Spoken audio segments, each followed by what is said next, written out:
И здравейте, аз съм Гевен отново и почвам новия си клип как Гевен готви пак. Сега ще готвя кренвирш с нещо като чипс, кетчуп, майонеза, шунка и 2 филии хляб и един нож. Така, шунката го нарезвате на 10 парченца, на такива 10 парчета. Така, взимате едно парче хляб. Така слагате салам. Като сложите, слагате майонез. И като сложите,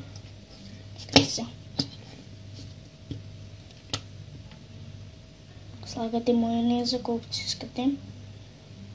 Така, като сложите. Взимате кетчуп.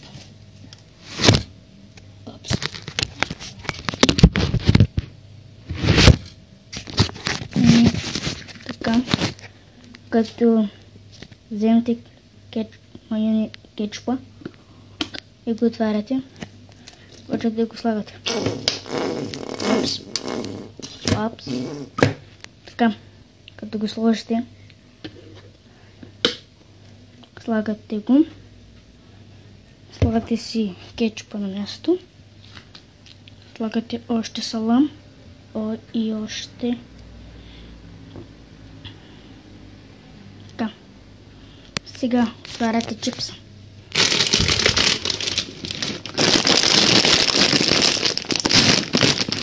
Така, като го отворите, дали има чипс? Така. И чипс да го сложим ето тук. Взимате, слагате.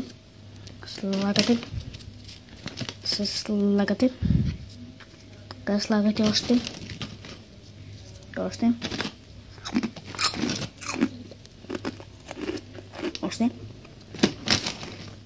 И още.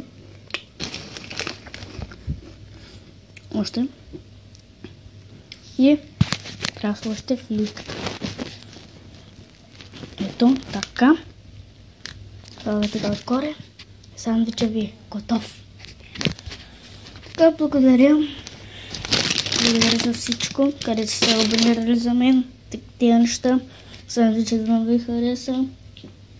И благодаря. Това съм аз. И чао! Сандвич!